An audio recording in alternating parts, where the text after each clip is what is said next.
Creative Magic Club.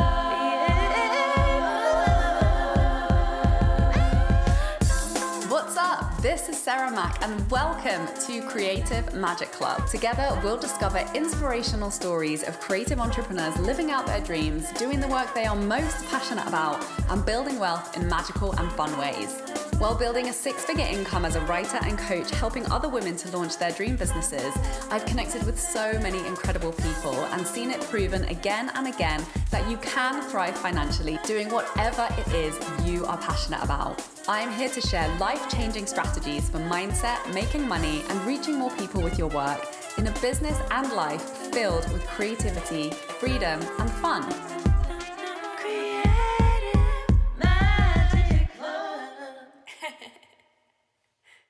Hi everyone, welcome to this week's episode. I'm super excited to introduce my wonderful guest, Alex Grzybec, who is a confidence and success coach and the host of the Confidence Rockstar podcast. Alex ran her first ever marathon and Tough Mudder just before her baby boy turned 7 months old, alongside breastfeeding and all the sleepless nights, and then went through a whole host of challenges in her career, having her confidence knocked, having a traumatic miscarriage, and a health diagnosis that left her on crutches for months, and went from hitting rock bottom with her confidence level to moving to Spain, which was a dream come true for her, rebranding her business, doubling her income in her third month of the business, and creating a lifestyle where she can work from anywhere in the world. She now helps women to believe in themselves so they're ready to take action on their dreams, and she helps them to shine in their business, career, and life. Hi, Alex. Thank you so much for joining us. Hi, Sarah. Thank you so much for having me. Thank you. So I have known Alex for a few years, and I got to meet her when I was in London one time, which was awesome. It feels like such a lifetime ago since I saw you. So I'm really excited to chat to you today about all the cool things that you've been up to. So why don't you kick off this conversation with telling us, how did you end up doing the work that you do today? That's a very good question. Thank you, Sarah. Yes, because actually when we met in London, I had my first online business, which was completely not related to what I'm doing today. So my first online business was Active Happy Mama, which I was inspired to start after, as you said, completing my first ever marathon and Tough Mudder when my baby boy turned 7 months. So going through training when he finished like 3 months and enduring sleepless nights, not like breastfeeding. I still don't know how I've done it. I remember when I was completing London Marathon, I was crying in front of the Buckingham Palace generally. And that actually inspired me and inspired so many people around me. So I decided to start Active Happy Mama business in order to inspire other mothers for like a healthy and active lifestyle alongside motherhood, plus also helping them, get back to in shape after pregnancy. And that was kind of I was building it on the side of my kind of career, because I still had a job. It was my side hustle as we speak. And at that time, I remember we met as well. And I remember we were working even together on the copywriting. Yes. So I loved that. And so that was this. But then, as you said, like my life turned upside down, like within short few months. So I went through unfair dismissal, another job that was completely not my cup of tea and knocked me really down. And I lost that job as well. So I lost a couple of jobs within like a period of like 6 months, which never happened to me before. I was always the employee of the year. People loved me, and it was quite crazy at that time to be, especially because like from one job I was fired in a way like, you are leaving now, we will get a taxi to take you home. So even though I know that I didn't do anything wrong, I felt, okay, what is happening here? And then the second job knocked down my confidence like big time. And on Monday morning, they fired me. On Monday afternoon, I went through the traumatic miscarriage of the second child that we've been trying for over a year. And I fell apart.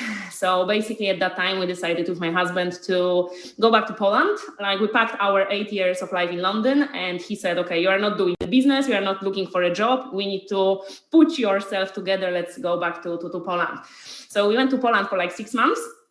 And I started rebuilding my business, which was Active Happy Mama, but I didn't feel like happy mama at all. So I was like, okay, let me just help generally people with like weight loss issues and this stuff. And I started doing that. And then I got the health diagnosis that I had like the avascular necrosis of femoral head, which kind of simply meant that I was supposed to have endoprothesis and I was supposed to walk with crutches like straight away. And I was like, okay, so I'm not only not happy mama, I'm not also active mama anymore. Yes. So at that time, when I started to pick myself up after all these traumatic experiences and I was like rebuilding my business, I just felt that it was taken away. Like, my health was taken away from me and my business was taken away from me as well.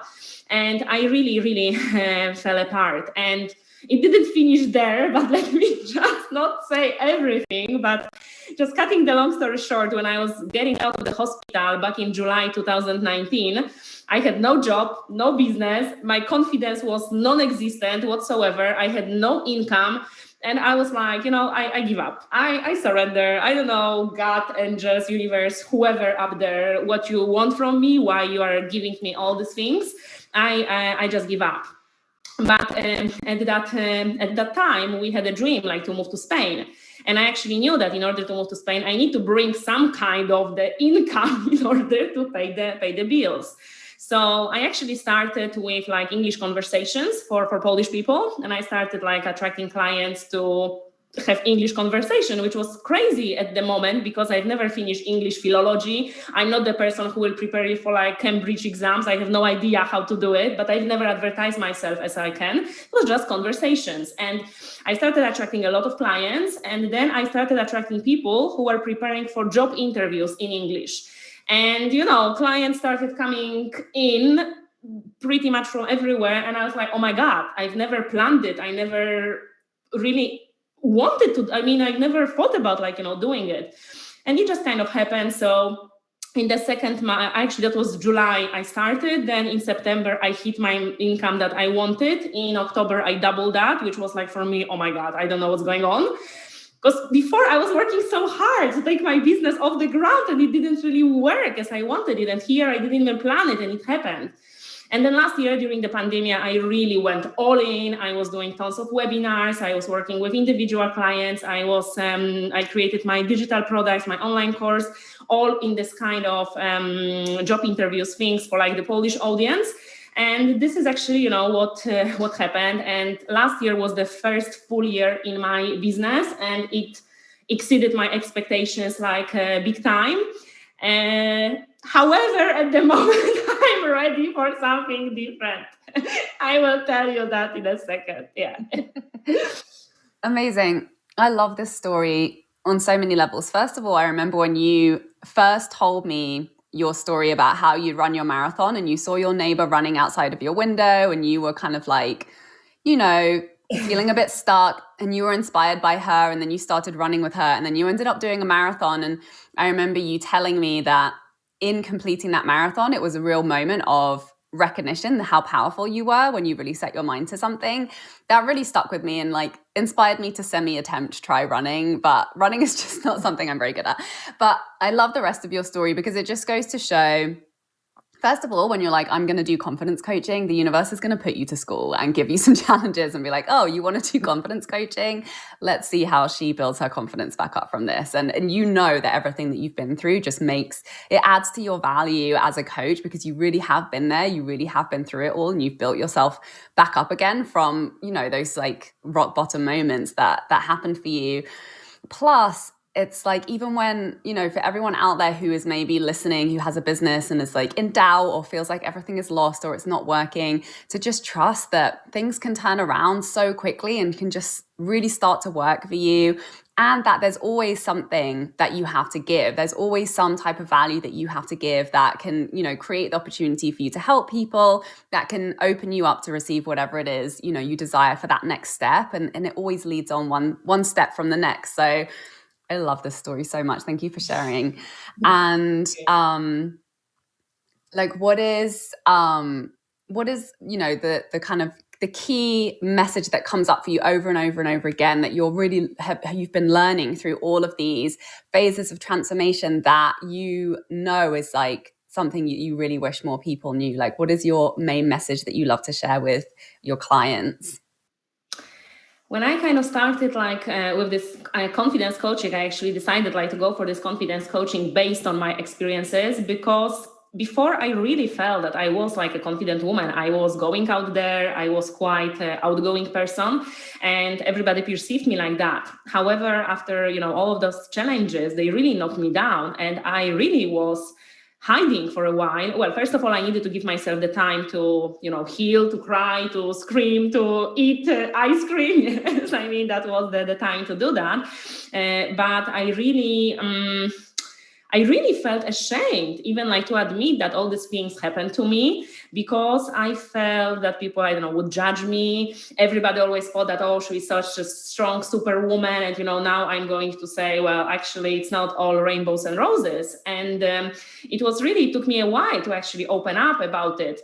But once I started opening up about it, I could see that I started helping so many people, because I got so many messages, so many even clients just out of opening, because they said, oh my God, I always thought that your life is just perfect. And, you're now saying this, and everybody could take something from my story that resonated with this person. And that's kind of opened up the new business for me. But also when I started working with people on these English conversations, plus preparing them for job interviews, what really hit me was that beautiful, amazing, knowledgeable, experienced, skilled, educated women, they were coming to me with CV that I was like, oh my God, how am I going to help her? She's just rocking it. Yes, she's like a superstar. And after 5 minutes of conversation with her, I knew what is the problem. She totally didn't believe in herself. So even though she had the best CV in the world, she had the most amazing skills and experience, she couldn't see that this way, and she couldn't sell it during the job interview. So I was like, I can't believe why this wonderful woman, they can't. And this is the job that I'm doing right now. So most of my work, I work with clients one-to-one in confidence coaching, and generally helping them create the life they love. But also I prepare people for job interviews. And I mean majority of my work is helping them build the confidence. Most of my testimonials, if you go to my website, from clients who are prepared for a job interview, is thank you for helping me preparing the answers. Thank you for telling me, picking up on my mistakes. But most of all, thank you for helping me believe in myself that I can do it. And just to answer your question, what I would like more people to know, I mean, especially women, because I can see the big difference between women and men, that you are freaking brilliant. You are freaking amazing. You are freaking you have the diamond inside of you that for whatever reason you forgot about, or maybe you never knew it is in there. So I would love you to kind of know that you are amazing and you have a gift to share with this world. But until you see that yourself, it will be difficult to go out there and shine. And actually, once you believe in yourself, there is nothing, and I mean nothing, that can stop you in your business, your career, your life, anything. I love it. Such a great message. And I love this conversation. Yes, confidence literally is everything. And also you have to be able to articulate that before other people can really understand the value that you're bringing to the table. But also, I talk about this a lot. It's very disempowering for us to show up and pretend that we're perfect. This whole idea of perfection, it is the patriarchy. It is just this imperial, outdated way of being that we think we have to impress. And if we're not coming across as perfect, if we're not really hiding the things about us that may be perceived as failures, or where we didn't succeed, or where we things fell apart, that's a very old way of thinking. And particularly for women, it's very disempowering for us to pretend that everything is perfect, because people, particularly out there on social media, it's very easy to put people on a pedestal and look at their life and be like, oh my God, they have so much more money than me. They have more freedom. They have this, they have that. Their business is better. Their clients are better. They are more talented than me. They're better at XYZ than me. And the self-depreciation spiral continues, right?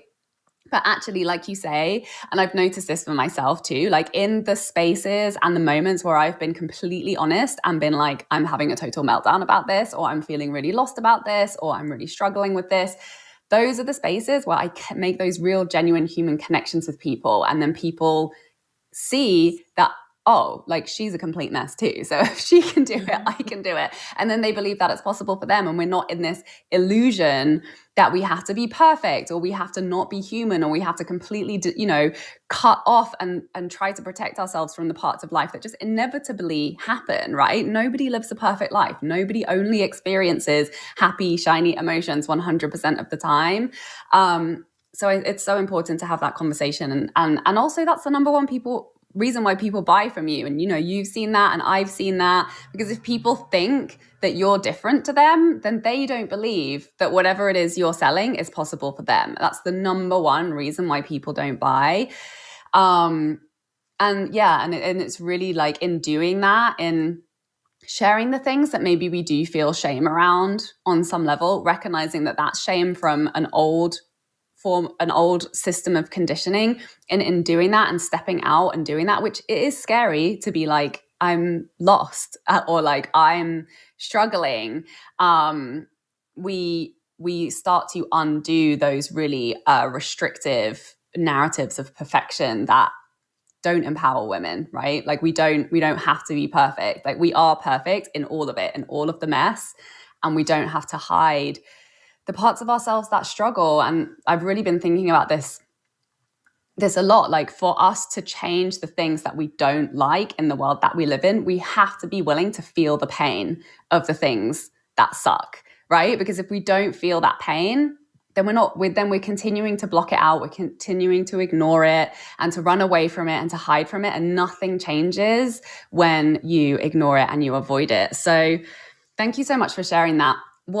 Talk to me a little bit more about like that moment where you were like moving. How did you move out of that place where you felt like everything had fallen apart, and maybe, you'd lost some confidence? Like, what was it that started to shift you back into believing in yourself again?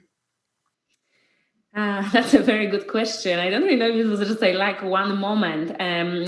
Thanks to the fact that I've been on a personal development journey for years, and I was blessed enough to work with amazing coaches, amazing people like all over the world. I've read tons of books, attended millions of courses. So I kind of knew where to look for the answers. It was not like that, in the moment when you really go through traumatic experiences, I really believe, and I say it out loud all the time, that please don't pretend that everything is fine. Let yourself have this meltdown. Let yourself cry, kick the walls if you need to. I mean, scream, or, don't kill anybody. But I mean, let yourself be a mess. Yes, let yourself sit in a pajama and like eat ice creams and watch Netflix for like 2 days if you need to. I mean, like, let yourself do that, because you need to get these emotions out. If you don't, you will sweep them under the carpet and pretend that everything is always great and I have figured it out. It will come out like, sooner or later. So I first kind of started like, going back to like different kind of people that I had the privilege to work with. But then I remember when I was in a hospital, I got a book from my friend. She gave me the book. It was actually by Polish author. She used to be like, super famous like model, but then she kind of changed her life completely. And right now she's talking about the Ayurveda, yoga, healthy eating, etc. She completely twisted her life around as well. And I mean, when I was reading her story, I kind of saw myself in her story, even though I've never been a supermodel, yes, but I really saw it. And I started like, honestly, with like mantras, affirmations that she was saying over there. And I remember I came out of this hospital. I was still like walking with crutches, and I was just sitting at my parents' garden, eating blueberries. I was like, I don't have to do anything. I mean, let me just be me. And in this, I think, allowing myself to just surrender. I mean, I don't know. I've been pushing so hard, but I got like one hit after the other. Let me just surrender and let's see what you've got up there for me, because I just don't know. And this kind of idea about like English conversation came to me, and I was like, okay, whatever. I was scared as hell, because even though I can speak English, I was like, well, I've never been a teacher. I don't know what's the methodology. I mean, what if somebody asks me for like any kind of certificates of English philology or something? I was like, oh my god, and what I will be talking with these people about? Yes, like, even this is like, it may seem crazy because this is just like conversations in English, but come on, I've never done it in my life. Yes, so I just I think that, going like that book was like this moment, but also allowing myself to not do anything, not push through something, that give myself a space and open up to the world and hearing like, the messages, inspirations that were coming to me. I think that was it. I love that. And I think that's the like the caveat of the driven woman. Sometimes we push too much and it takes like literally the universe being like, okay, now you can't walk. Now Yes, you yes. have to sit down and not do anything to teach you to stop pushing.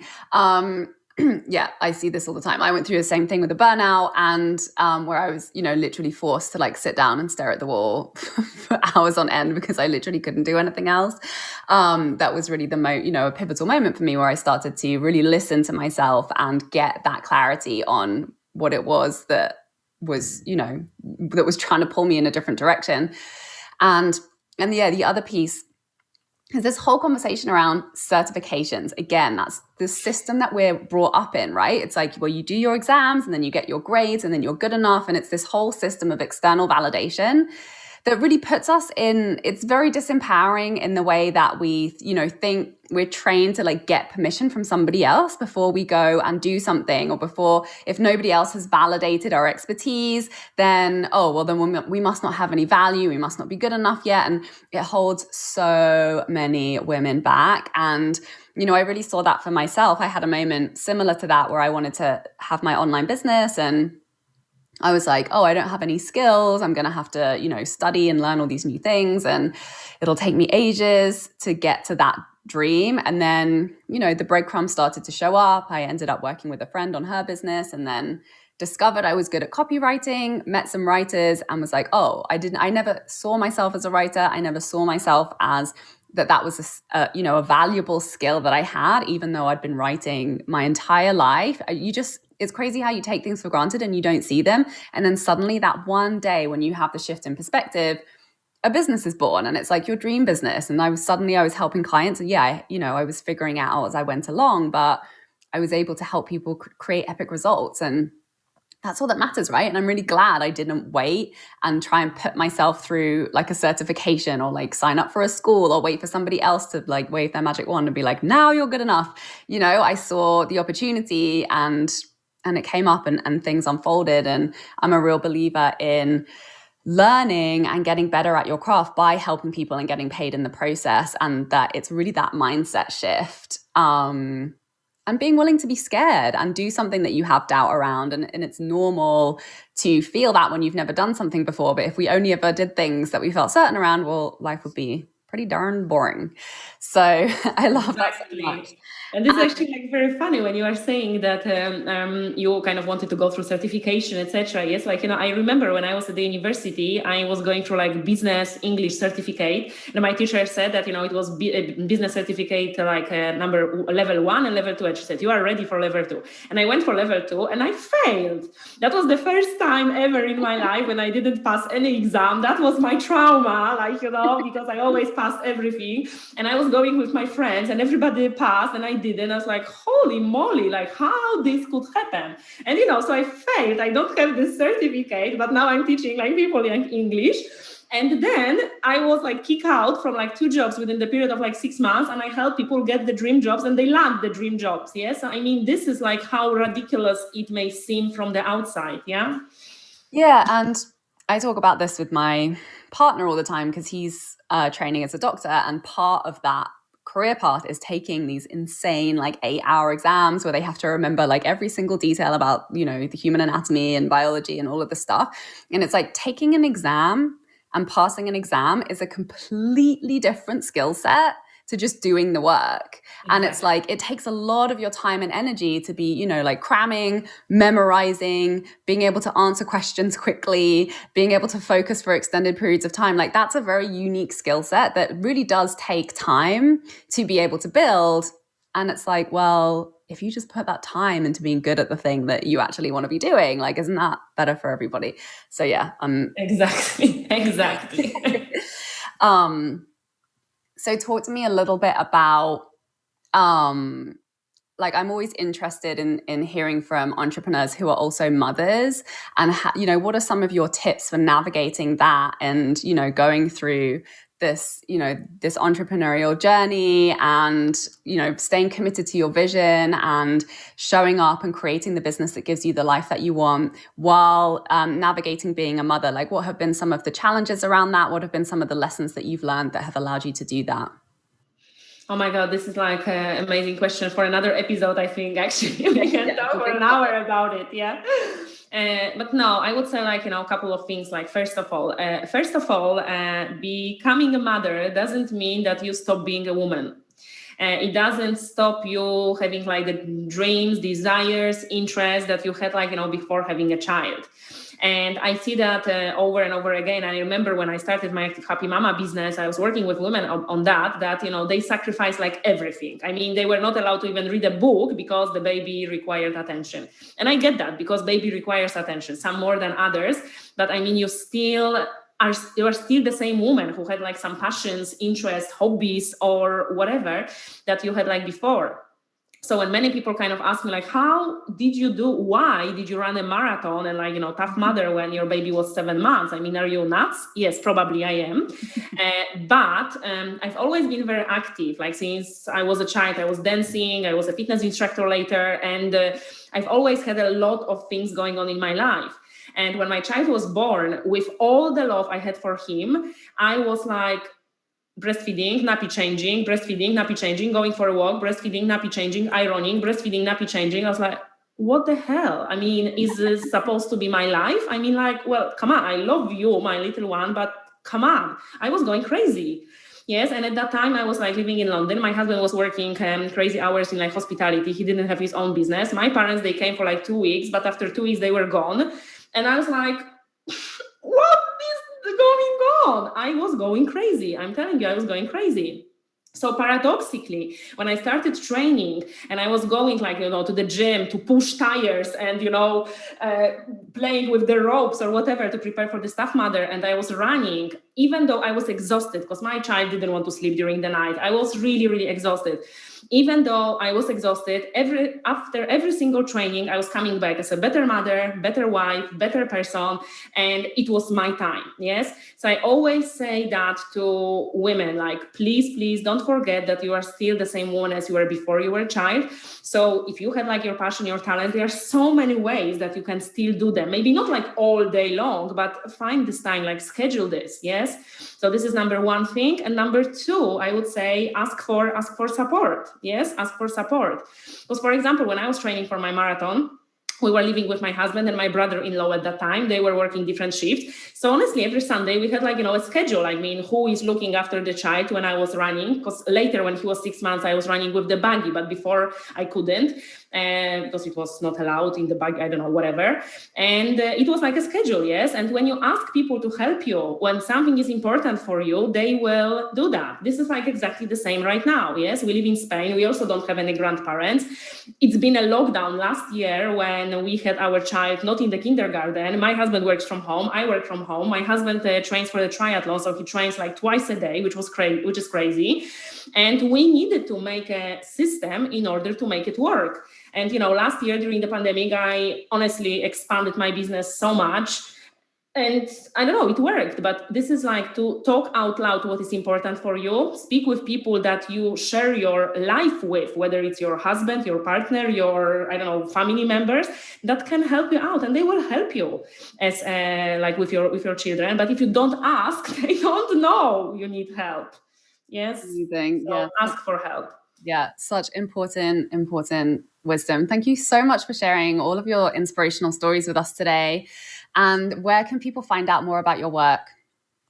Thank you so much, Sarah. It's been a pleasure to be here, and I love your podcast. I absolutely listen to so many episodes, and they are so inspirational. So I'm happy to be here as well. You can find me at alexgrzybek.com. You can also check out my Confidence Rockstar podcast that Sarah will be a guest over there as well, sharing her story with me. So yes, you can find it on iTunes, Spotify, and other places. And I'm, of course, as Alex Grzybek on Instagram, LinkedIn, Facebook. So you can pop in there, and I'll be very, very honored to meet you in this virtual world. Yay, thank you. Definitely go and check out Alex's work. And thank you so much for coming. Thank you so much, everybody, for watching and listening. Please like, subscribe, and review this podcast to support it. And yeah, see you next week. Bye. Thank you. For more inspirational content, head over to my website withsarahmac.com and please support the show by liking, commenting, and subscribing.